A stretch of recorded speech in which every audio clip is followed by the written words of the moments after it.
Naskah Roh Meratus bukan sekedar naskah biasa. Ada nilai-nilai yang perlu kita pelajari bersama, ada renungan yang perlu kita resapi bersama. Ada rasa sakit, luka, benci, dan rasa yang berkecamuk dalam dada yang perlu kita taklukkan bersama. Inilah pertunjukan drama dari kelas 11 perhotelan 2 yang memiliki judul Roh Meratus dengan guru pembimbing Ibu Widya Ovi Damayanti, SPD. Selamat menyaksikan.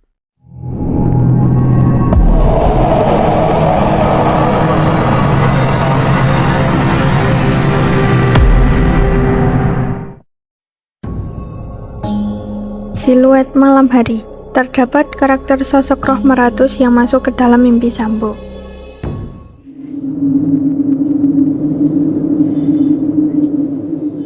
Kerabat jauh rupanya akan datang.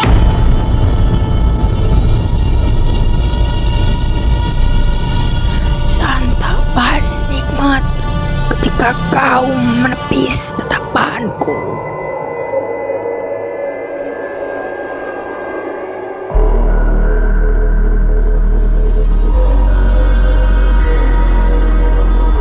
Jagalah apa yang harus dijaga. Jangan kau bertingkah seperti tak punya adab. Kau injakan kaki di tempat yang bukan seharusnya.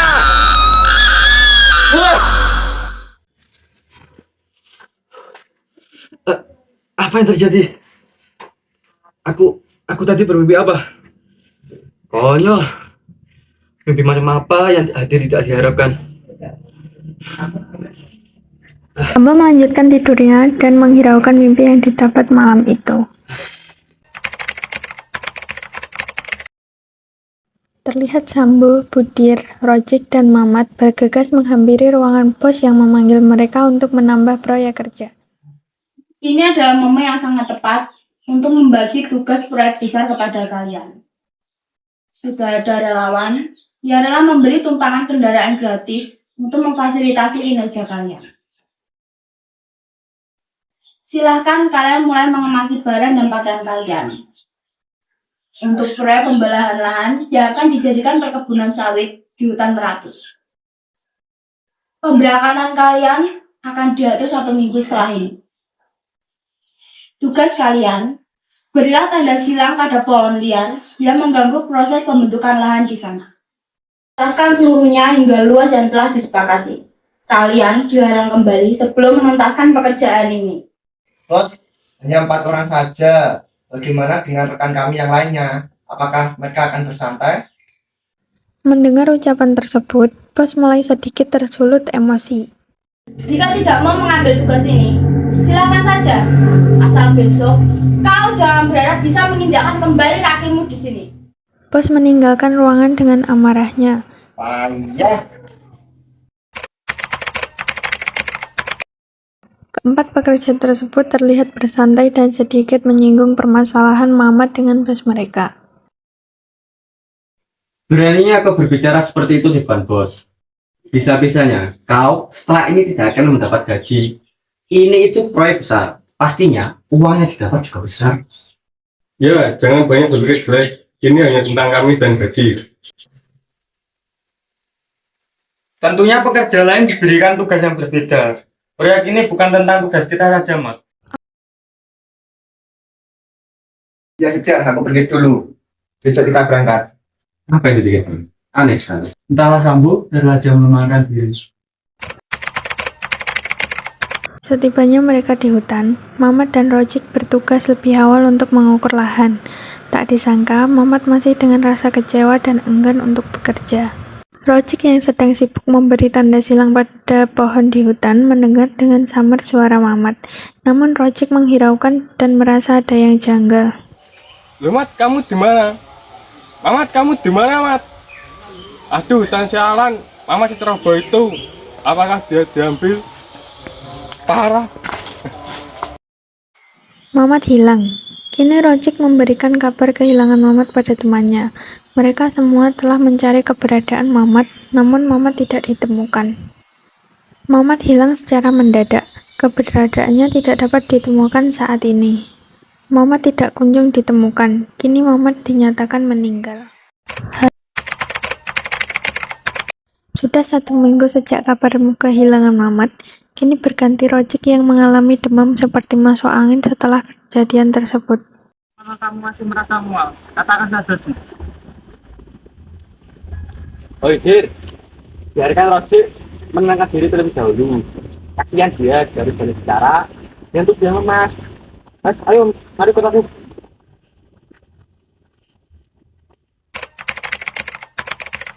Tanpa mereka sadari, Rojik telah meninggal dunia sejak mereka meninggalkan Rojik di gubuk sore itu. Mereka baru saja menyadarinya pada saat akan beranjak tidur. Ji, Ji, ayo makan dulu. Kau selalu saja mogok makan. Ini sudah malam. Cepat keluar. Sudah 1 jam sejak Sambo memanggil Rojik tetapi Rojik tidak kunjung datang. Rojik, Tak disangka rekan kerjanya tersebut telah tiada, hingga lemas tubuh Budir berusaha membangunkan rekan kerjanya itu. Rojik, Dik. Ada apa, Dir? Belum sempat Sambo menyelesaikan perkataannya, tubuhnya sudah melemas. Rojik, Cik, tahu Cik. Kami cuma ada di sini, Cik. Apa yang harus kita lakukan? Teman kita mati semua, yang kita saja yang tersisa. Tapi sudah meninggal. Di dunia, aku tidak tega mengutuk Rojik. Mereka berdua berduka bersama. Kini tersisa mereka berdua yang harus saling menguatkan. Hanya tinggal 2 orang pekerja yang bimbang akan kehidupannya. Tak disangka mereka adalah korban naas roh meratu selanjutnya. Sepertinya hutan ini memiliki kutukan. Baru saja kemarin Rojik jatuh demam dan masuk angin. Sekarang tubuhnya terbujur kaku dan menguning. Aku tak tega melihat dia betul-betul sampai lepas tidur kita. Tapi mau bagaimana lagi? Kita tidak mungkin membawa Rojik melawan gunung. Bagaimana dengan kakak kita yang 11 tahun itu? Kan tanggung itu. Apalah dengan kontrak itu? Aku tidak mau mati konyol tempat ini. Besok pagi-pagi aku akan berkemas untuk pulang. Terserah kamu mau ikut apa tidak. Aku tidak mau mati dengan kontrak itu. Jadi aku ikut. Mau aja. Aku ikut.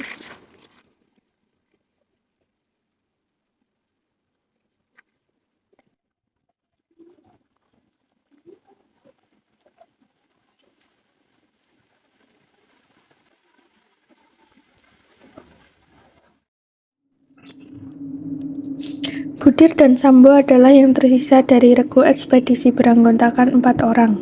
Mereka hanya memiliki kontrak membuat batas lahan dengan menyilang pohon untuk dibuka menjadi perkebunan sawit.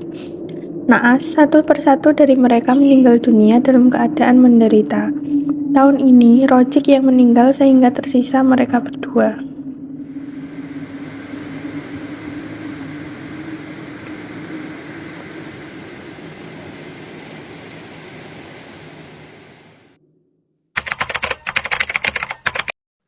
Budir telah terbangun dari tidurnya, terlihat kebingungan seperti mencari temannya yang sudah tidak berada di sampingnya. Budir kemana?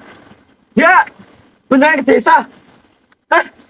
Waduh, kalau aku di sini sendiri, bisa-bisanya aku mati konyol. Aku harus nyusul Budir ini.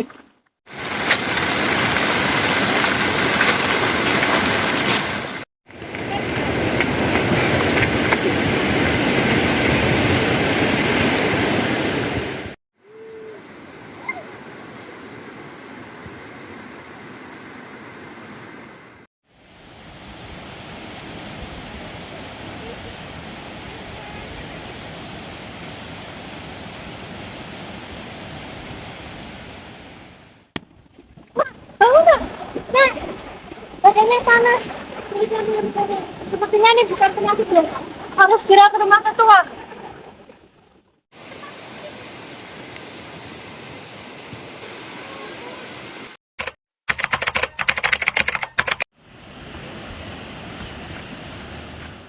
Bu, ada yang lihat Mas Arida?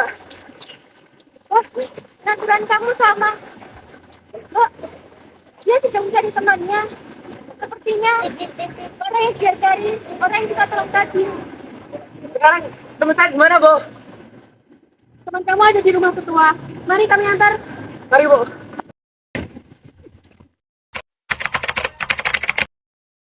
Di malam itu, warga menunjukkan rumah tetua. Ini rumah ketua, silahkan kamu masuk saja. Budir! Budir!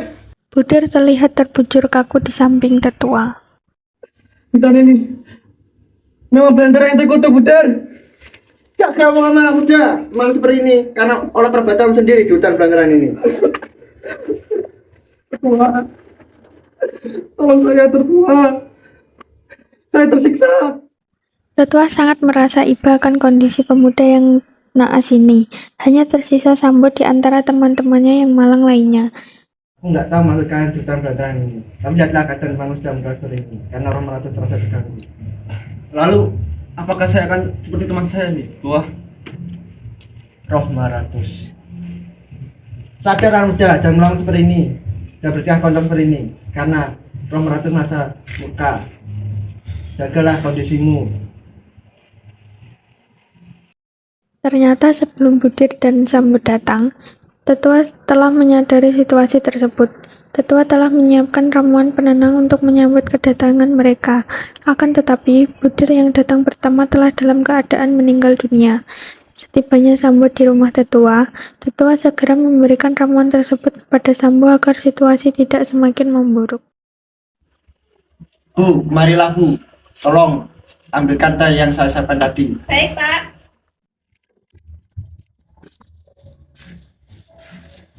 Ini, Nak. Terima kasih, Bu. Iya, Nak. Yang semangat ya. Kamu adalah orang yang kuat.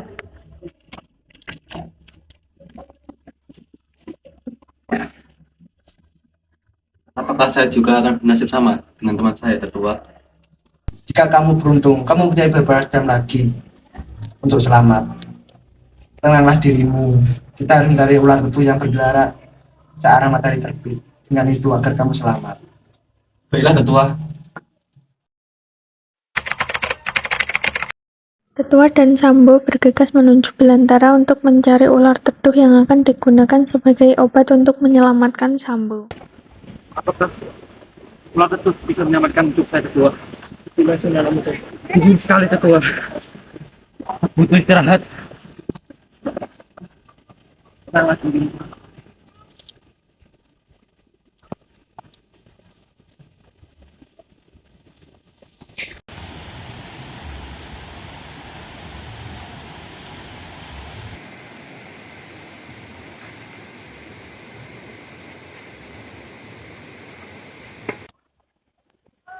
Ular, izinkan aku untuk berkumpul di depan kawasan.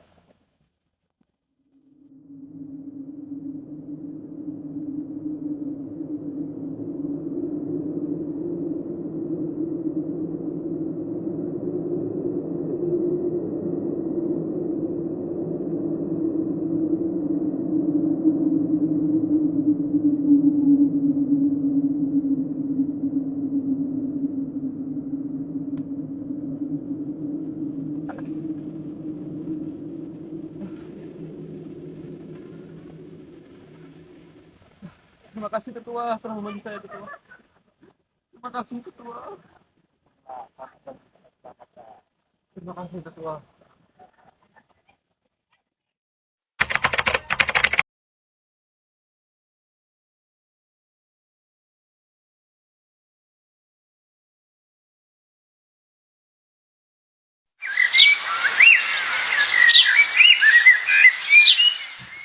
Dan ini bukanlah sebuah belantara biasa, Tetua.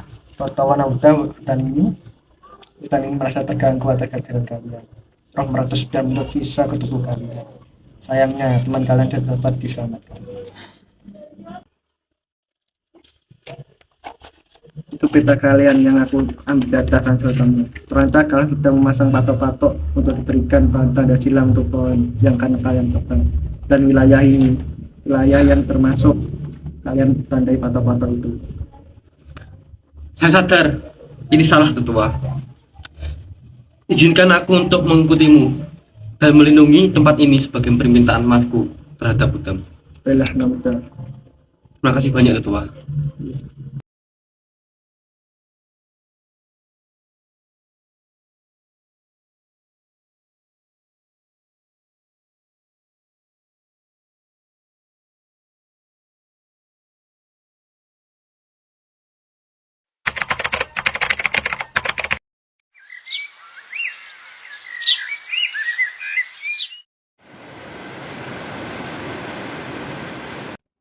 Ketua,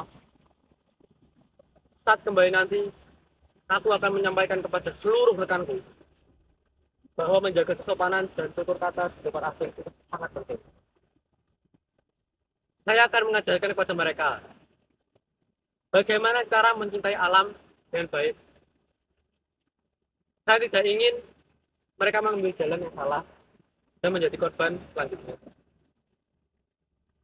Aku benar bermimpi, mungkin itu adalah petunjuk.